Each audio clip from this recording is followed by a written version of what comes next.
So, this month's Patreon special video request was a history of aircraft carriers all the way up to USS Nimitz. Now, obviously, I'm not going to be able to do all of that at once, but I guess this is therefore the start of a somewhat long-burning series, somewhat akin to the origins and development of destroyers, which we've done 2 out of 3 sections of so far. So, with that said, let's get on with the early part of the history of aircraft carriers. The use of ships as platforms for aerial warfare or reconnaissance was not a new thing around the time of World War I, which is when most people think of the aircraft carrier as initially developing. The use of vessels for this purpose goes back quite a way, with some efforts even made in the early 19th century, with the use of kites to drop propaganda messages, and then later on to launch various incendiary balloons, which could technically be considered the world's first air raid. In this respect, therefore, the world's first naval airstrike could be considered to have been launched by the Austrian Navy ship SMS Volcano, which launched a series of incendiary balloon attacks on Venice and managed to land one bomb in the city.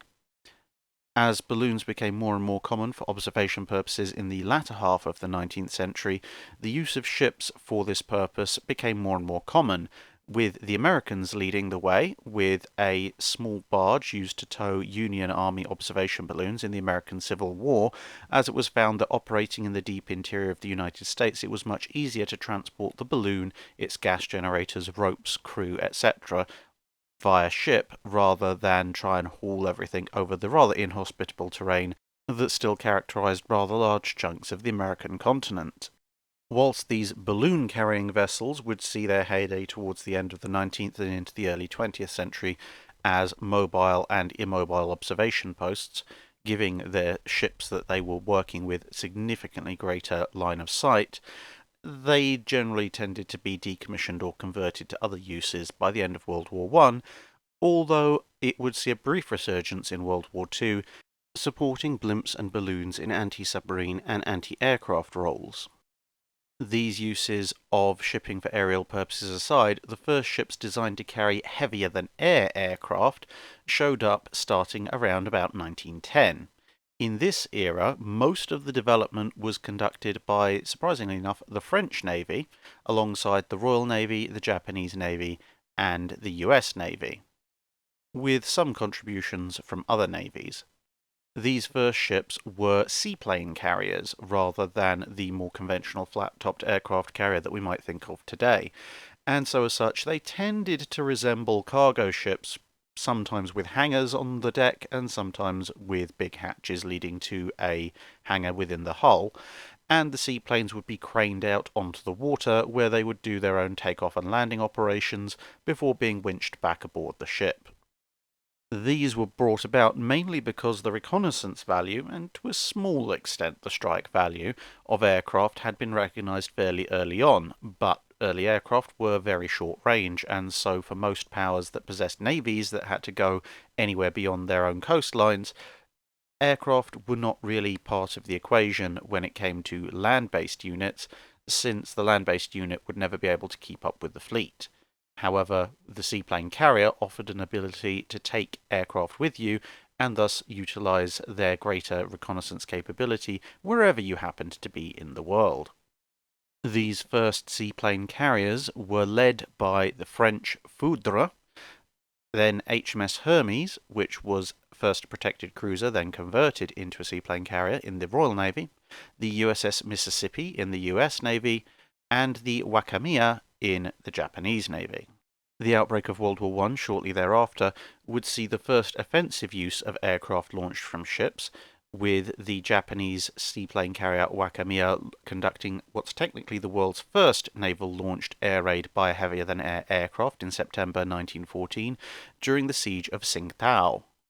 This would be followed 3 months later by the Royal Navy sending 3 seaplane carriers they'd converted from small cross-channel steamers to launch a seaplane raid at the Zeppelin base at Cuxhaven, which, like the Japanese efforts, was something of a mixed success. Further operations by seaplane carriers were primarily undertaken by the British and, surprisingly enough, the Russians during World War I, But again, these are not the aircraft carrier that we all know and love. This is merely the preliminary. And so that brings us up to the genesis of the actual flat-decked aircraft carrier, which is the main subject of this video and indeed this video series. Again, the first ideas for an aircraft carrier were published by the French, similar to the French leading on the seaplane carrier front. Specifically in 1909, this rather far-sighted comment was made by a French inventor in a book called L'Aviation Militaire. He said, "An airplane carrying vessel is indispensable. These vessels will be constructed on a plan very different from what is currently used.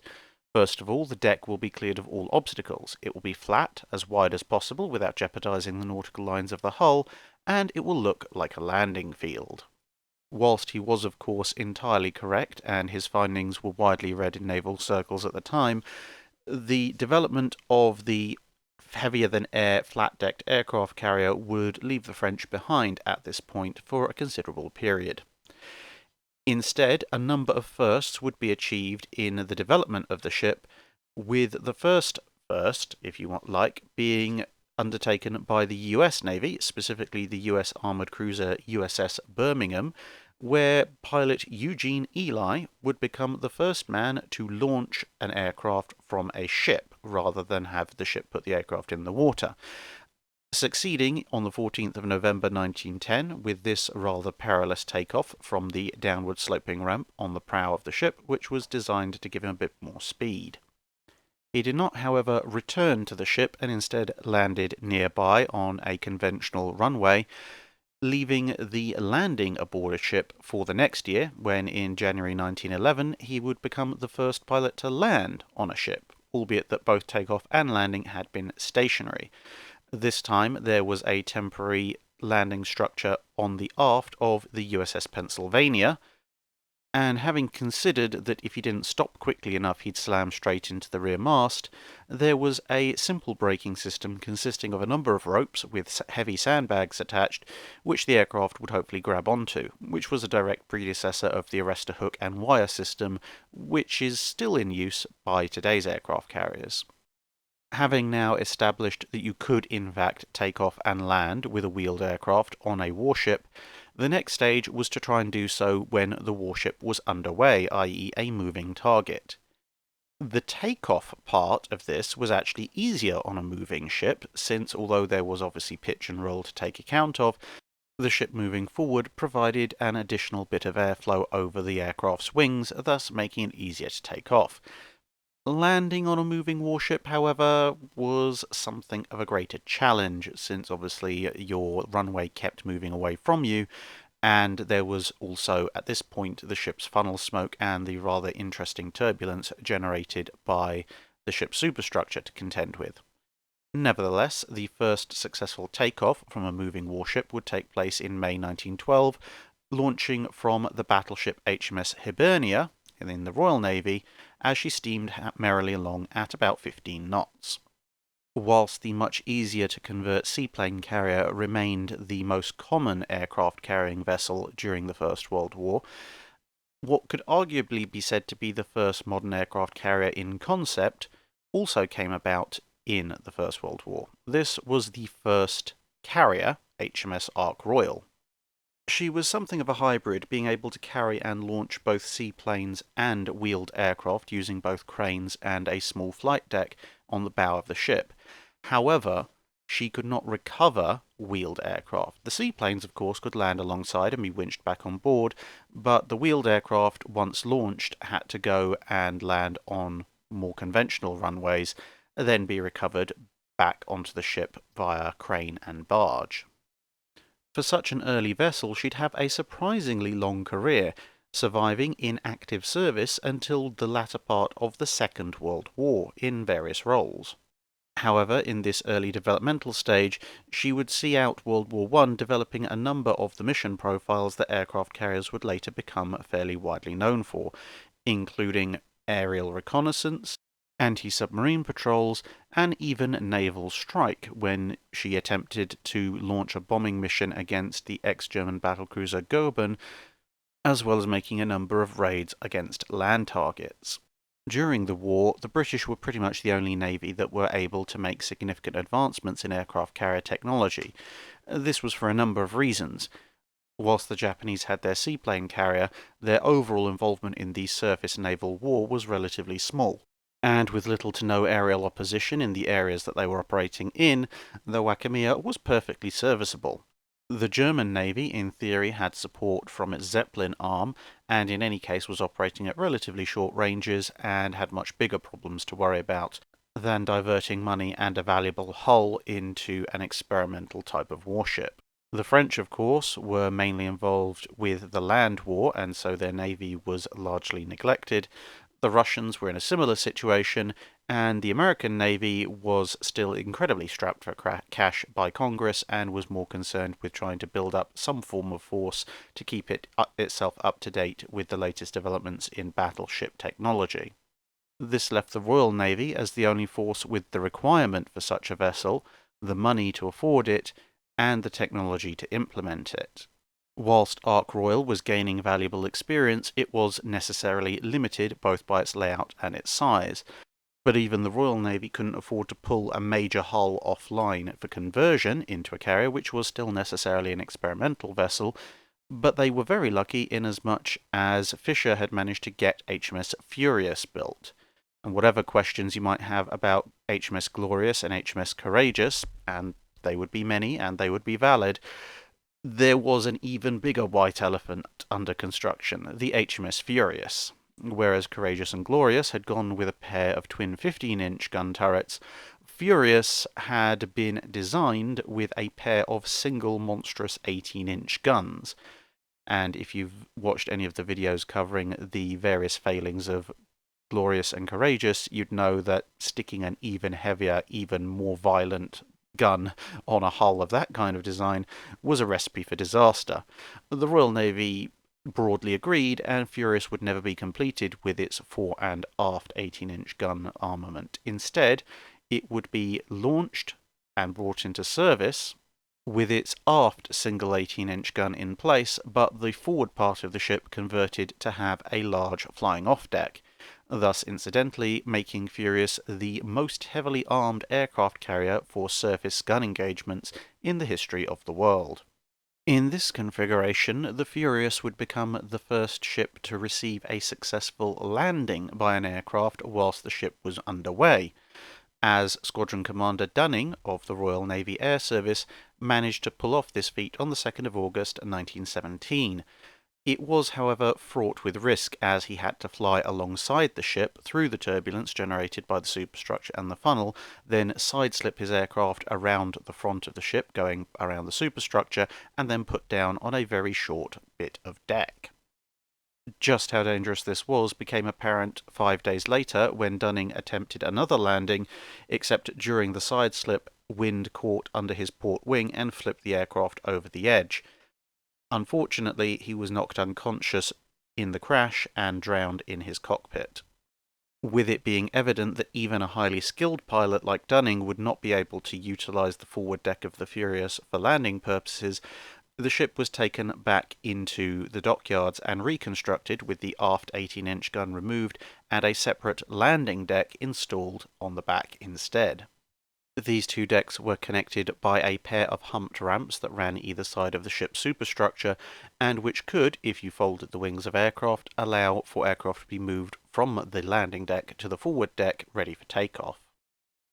However, whilst this layout was nowhere near as dangerous as the first layout, there was still a major issue with wind turbulence being created by air moving around the ship's superstructure, and of course the stream of hot exhaust gases coming from the ship's funnel, which made landing an interesting experience to say the least, as well as the fact that both decks were relatively short and therefore could only operate light biplanes, albeit that the rear deck was also found to be a relatively suitable landing spot for small airships, as modelled here. In this format, Furious was able to launch a number of air attacks, including a relatively successful one at another German Zeppelin base, this time in Tondern, when Sopwith Camels launched from the ship would be able to destroy a number of airships and balloons, as well as their hangars. However, the Camel, being a relatively heavy fighter for the day, was not able to use the aft deck for landing, and so the ship was not able to conduct the full spectrum of carrier operations, with some of the aircraft diverting for Denmark and two of the others ditching their aircraft alongside the ship to be recovered sans Camel. As World War I drew to a close, it was fairly obvious that the aircraft carrier was indeed a useful part of the future battle fleet, and a number of different carriers were under construction. None of these, however, were purpose-built carriers, they were various conversions. Primary amongst them was HMS Argus, the first ship to have a full-length flat deck, which was converted from a liner. Data gathered from this ship was used partly in the design for the conversion of the former Chilean battleship Almirante Cochrane, now HMS Eagle, as she was converted into a carrier as well. Initially, unlike Argus, which had no superstructure whatsoever, Eagle was designed to have two islands, one on either side of the flight deck. But upon revision of the data provided by flight trails from the Argus, the portside island was eliminated, and so Eagle would have only a starboard island, setting something of a trend that would continue through to today. This was a rather important innovation, as based on data from HMS Furious and HMS Argus, it was noted that most of the time when pilots aborted their landing, they tended to turn left for various human reasons. And this was the primary factor behind the removal of the port island as opposed to the starboard island. Also in 1918, work on the first purpose-built aircraft carrier, as opposed to a conversion, had begun with the laying down of the keel of HMS Hermes. Carriers in various nations now began to follow thick and fast, with the following year the Japanese carrier Hosho being laid down, likewise being the Japanese Navy's first purpose-built carrier. In 1920, the US would start off its carrier fleet with the conversion of the collier USS Jupiter to the carrier USS Langley. And finally, the Furious, having given good service and data so far, was taken in hand in 1921 for the removal of the superstructure and funnel and the installation of its own continuous flight deck.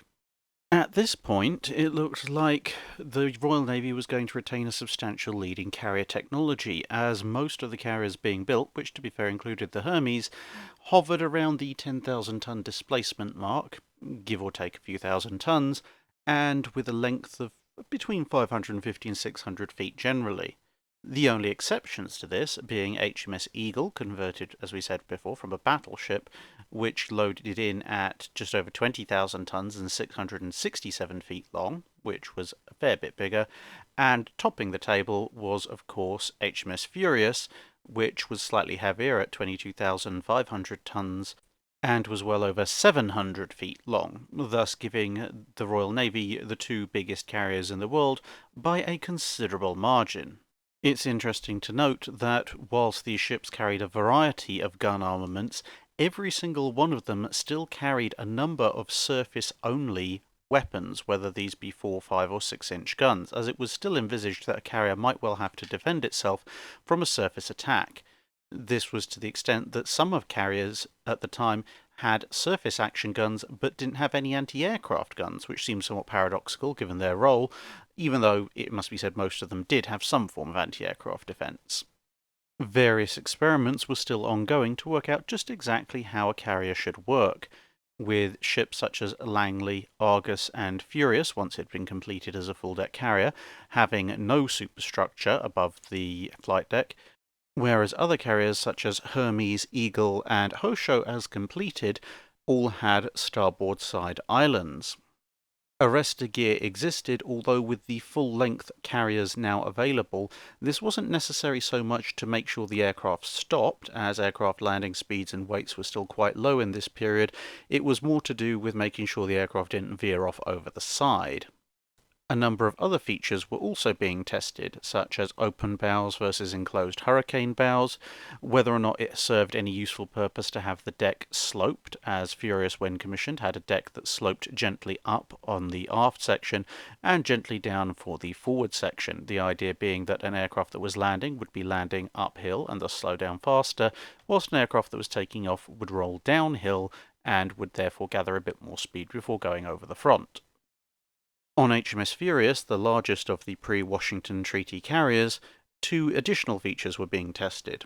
One was the secondary flight deck, as the aircraft carrier was long enough that you could open up the hangar deck at the front to allow lighter aircraft, such as fighters, to take off straight from there, which theoretically doubled your launch capability.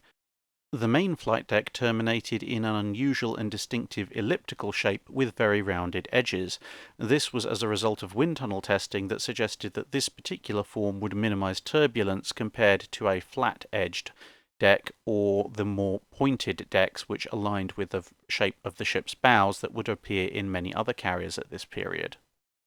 But as the 1920s dawned, a major change was coming to the world of aircraft carriers, in the form of the Washington Naval Treaty. Although the Washington Naval Treaty was primarily designed with regulating the surface gun-based fleets of the various participant nations, especially when it came to things like how big a battleship should be and how big its guns should be, it also provided for regulations on aircraft carriers, limiting their displacement, excluding a number of negotiated possible conversions,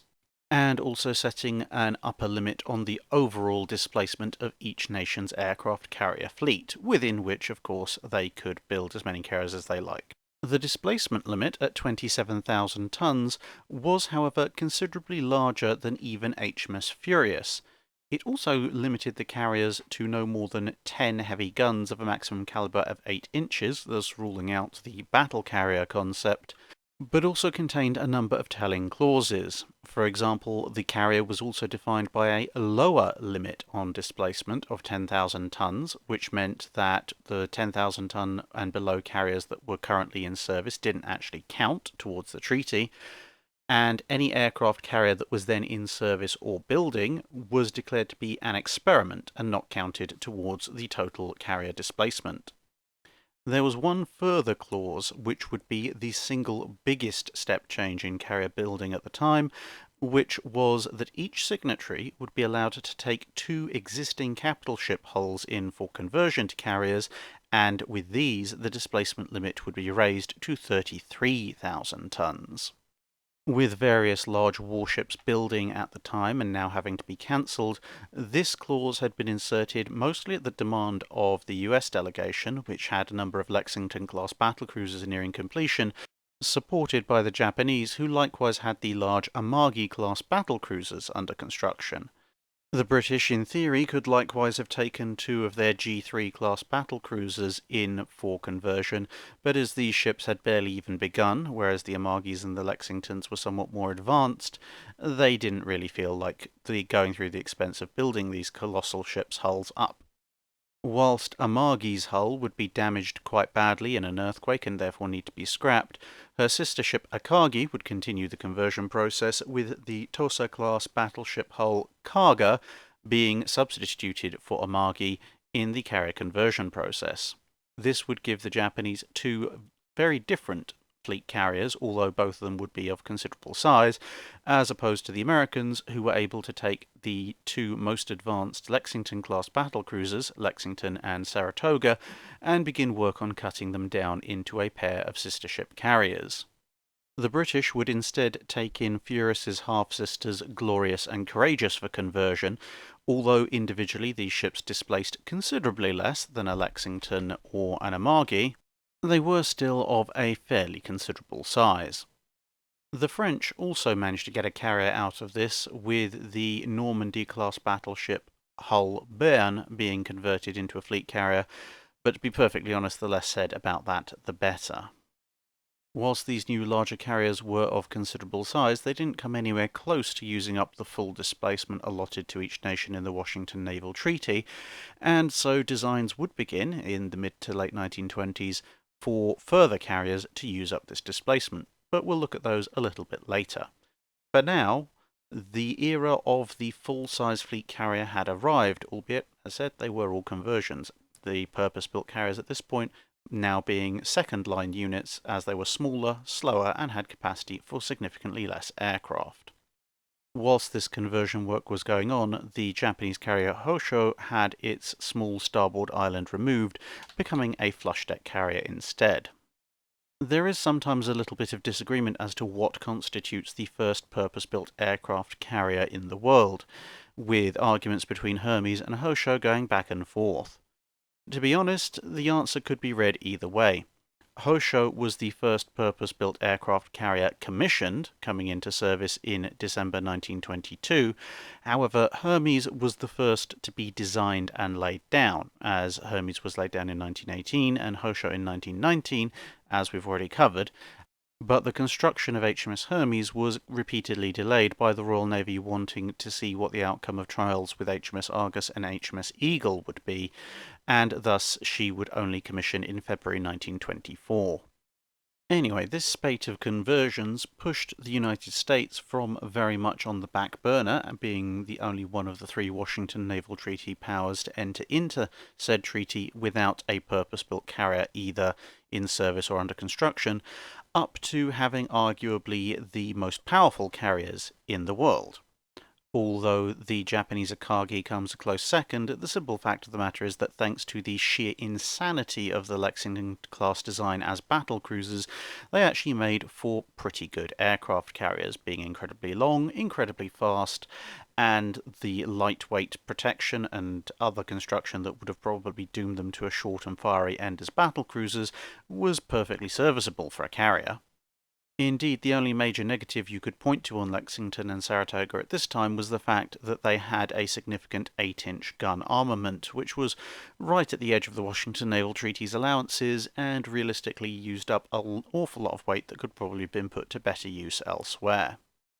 Kaga suffered from being a converted battleship, much like HMS Eagle, and thus had a significantly lower speed than Akagi, Lexington, Saratoga, Courageous, Glorious, or Furious.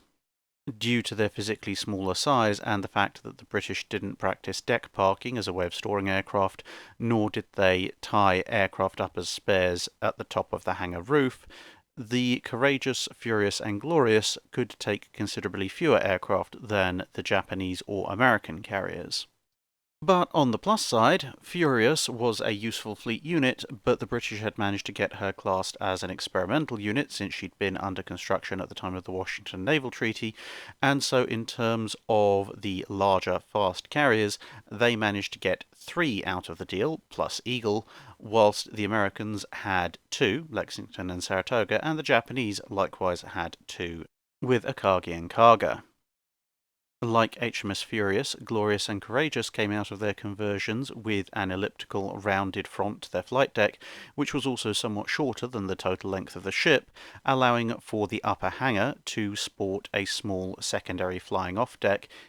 This feature was even more pronounced in the 2 Japanese carriers, as both of their hangar decks opened onto small flight decks, resulting in a 3-tier stepped appearance when they first came out of dock.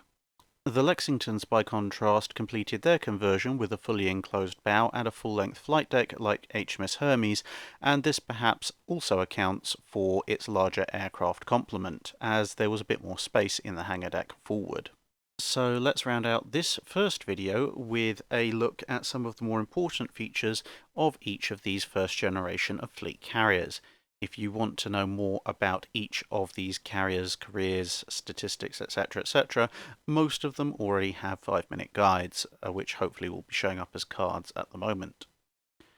In approximate order of usefulness, going up towards the most useful and effective ships, we'll start off with HMS Eagle. As we mentioned before, she was a converted battleship and suffered from a maximum speed of about 24 to 25 knots as a result. Although initially, in the 1920s, this was not a massive hindrance, considering the relatively low takeoff speed of biplanes at the time, this would of course affect her operability as aircraft became heavier and needed far higher takeoff speeds as time went on. It also limited her strategic usefulness because, of course, she couldn't proceed to her destination anywhere near as fast as other carriers could in an emergency. On the other hand, her bow was built up all the way to the flight deck, which rendered her somewhat more seaworthy than many other carriers of this era, thanks to the fact that she could work her way through heavy seas without significant amounts of water potentially risking ingress into the hangar deck, or at least slowing the ship down. With an overall length of 667 feet and 6 inches, she was also the shortest of the full fleet carriers that were present in the 1920s, and obviously this would also limit her ability to operate aircraft in the future. Her overall air group consisted of a couple of squadrons and a few loose aircraft. Next up was Furious, which of course had been through numerous iterations of layout as a carrier, and as a result her capabilities suffered somewhat compared to her half-sisters. Nevertheless, in her post-Washington form, she was still relatively quick at 30 knots and could take more aircraft than Eagle, with a total 3-squadron capacity, although this was normally broken up into flights of 6 aircraft, as opposed to whole squadrons, since it was felt that certain types of aircraft such as Scouts were not needed in full squadron strength. She was a true flat top with no island, and her funnels were trunked to either exhaust through grates in the rear of the flight deck or out the sides of the ship when landing operations were underway. This was, however, not particularly satisfactory, as the amount of trunking needed and the fact that it intruded onto the hangar decks tended to make the rear of the ship somewhat oven-like when the funnels were in full operation, which wasn't very pleasant, and in any case the smoke and exhaust that were vented still caused problems with turbulence and visual distortion for aircraft that were coming into land, an issue that would have to be addressed in later refits. Her upper hangar possessed doors at the front which allowed access to a small secondary flying-off deck, which at this stage in carrier development allowed her to continue to launch aircraft that were of relatively light payload, such as fighters, scout aircraft, and lightly loaded strike aircraft, whilst landing procedures were underway on the upper flight deck. She could also launch seaplanes from this lower flight deck,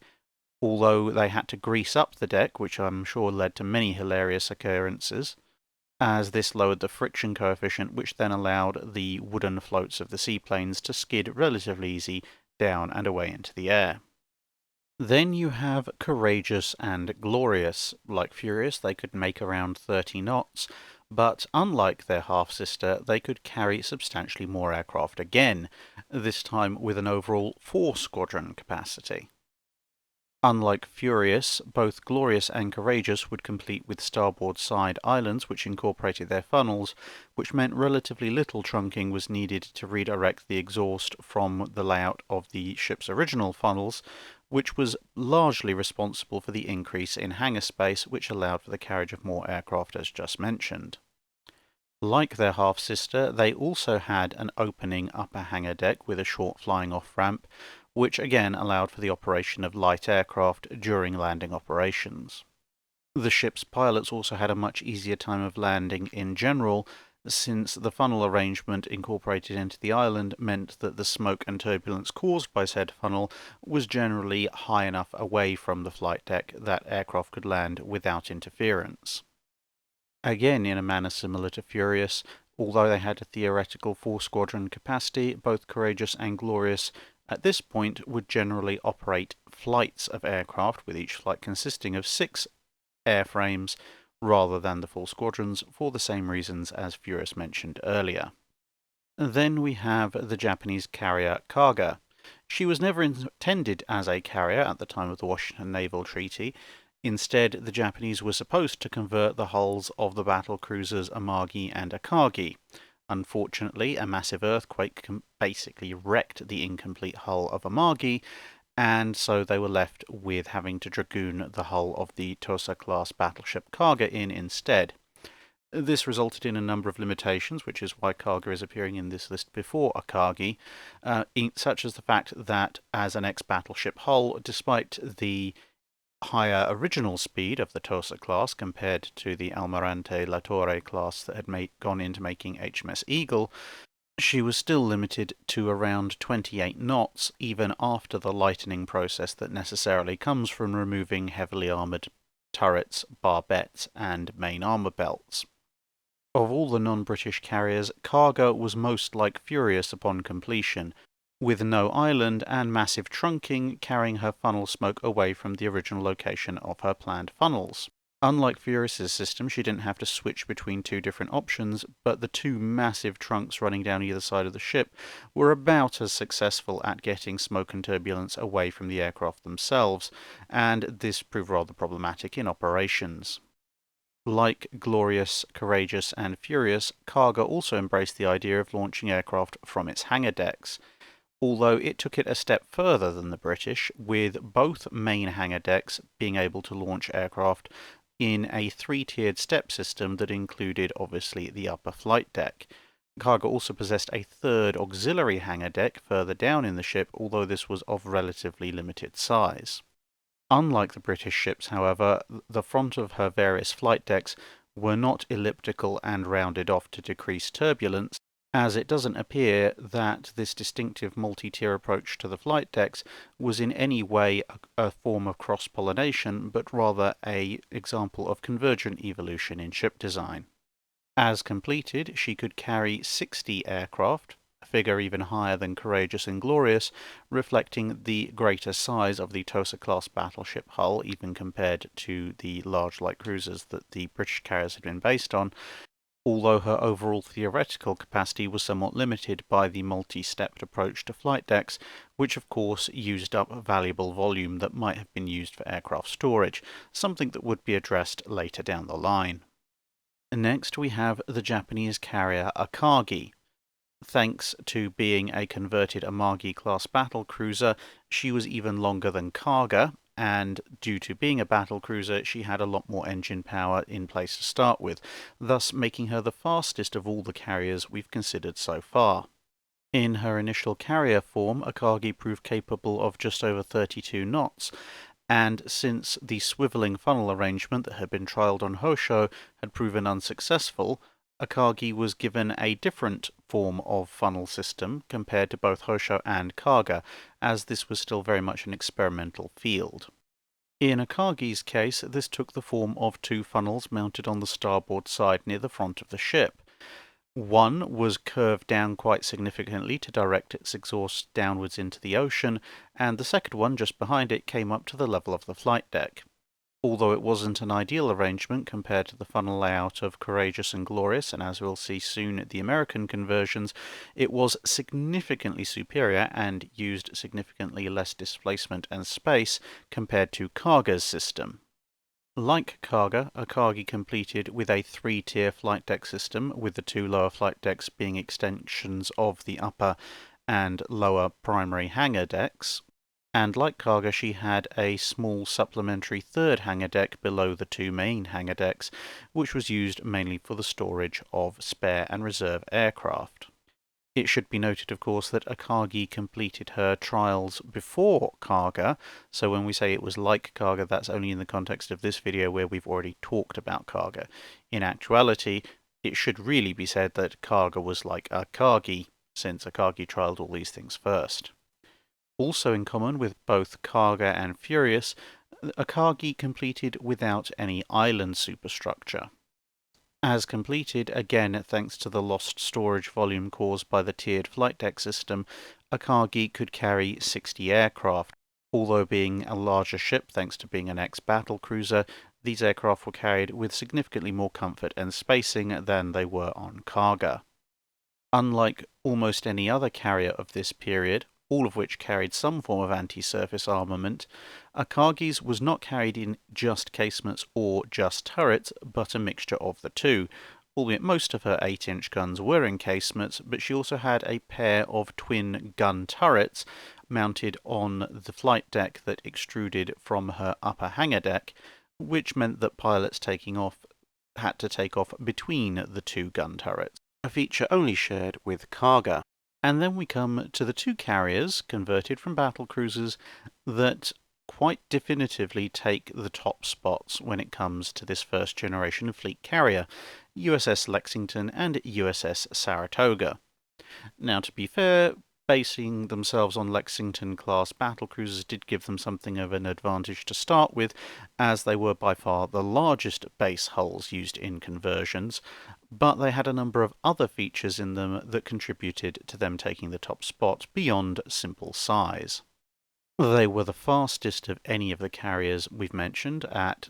just over 33 knots maximum speed, thanks to the rather insane amounts of engine power that the Lexington-class battlecruisers had been expected to carry.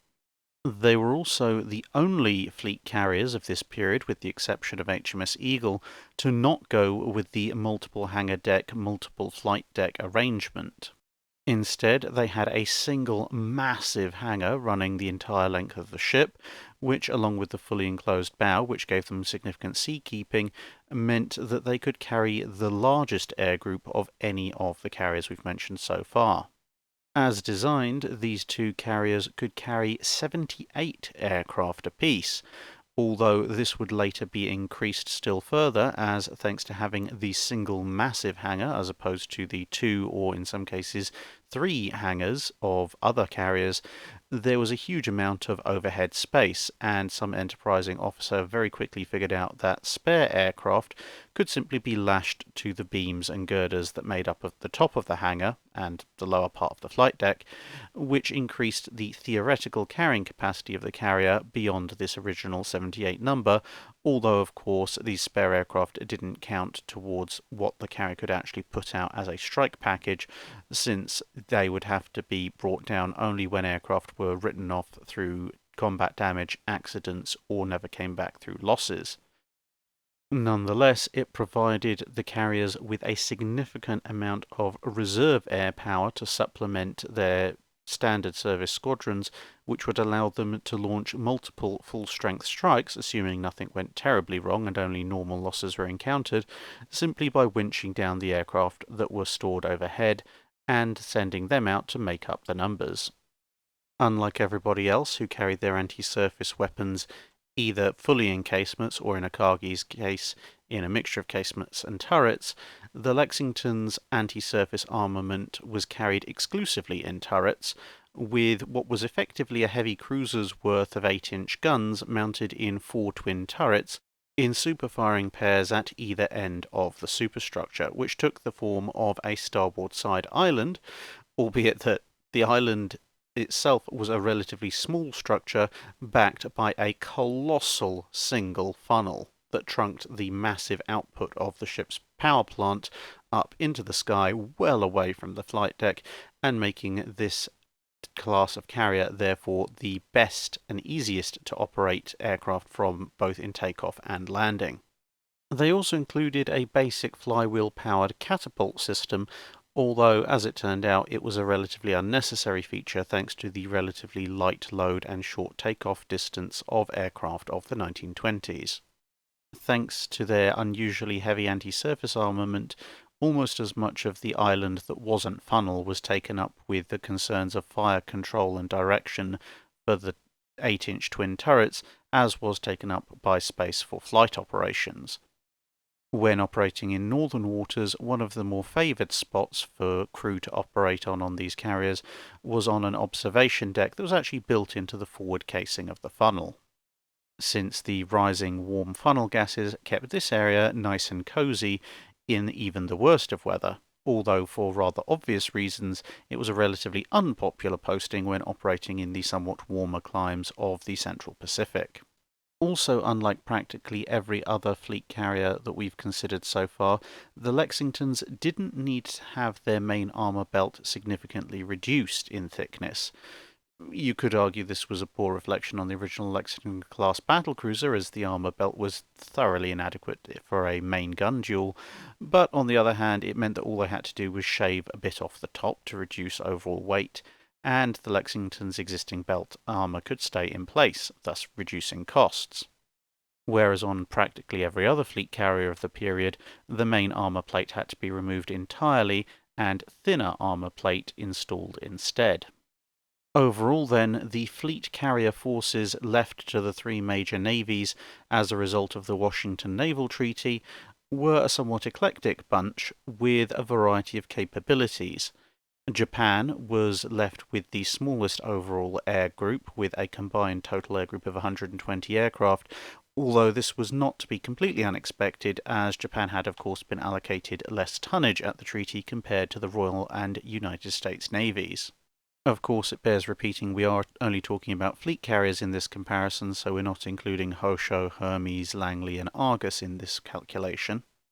Interestingly enough, largely thanks to the fact they'd managed to squeeze Furious and Eagle into the experimental category that therefore didn't need to be counted, the British actually had the largest overall aircraft carrier strike group available, with a combined total of 162 aircraft available compared to the 156 aircraft available on the two American fleet carriers. The British also had the largest number of hulls available, as both the Japanese and the Americans had 2 fleet carriers apiece, whilst the British had made out with the 2 Courageous class, plus Furious and, of course, Eagle. But of course, as may be guessed from the fact that they had double the number of hulls compared to the United States Navy, but only 6 more aircraft in their combined strike package, individually each Royal Navy carrier was significantly weaker in terms of overall strike power, and of course with those 8-inch guns on the Lexingtons, also in anti-surface combat capability. Apart from the overall technical lead that the Royal Navy initially held thanks to having developed aircraft carrier technology for a lot longer, the only other advantage to this multiple hull approach of the Royal Navy's was the fact that it could have a carrier in more places than the other 2 powers. But in the end, if you were going to turn up to a single location with a carrier, a Lexington was far and away the most capable unit that you could show up with. Of course, this was the dawning of the fleet carrier, and so every single one of these ships came with various faults and issues that needed to be rectified by modernizations and refits in the upcoming few years, as well as obviously the carrier tactics of each nation needing to be developed. But that's a subject for another video. The next video will cover the lessons learned, modernizations, and refits inherent to the carriers that we've been discussing in this video, and we'll then look at the 1930s carrier building program enacted by the 3 nations. But that's a video for another time, and so we'll leave you today with thanks for listening, and I hope to see you again in another video. That's it for this video. Thanks for watching. If you have a comment or suggestion for a ship to review, let us know in the comments below. Don't forget to comment on the pinned post for dry dock questions.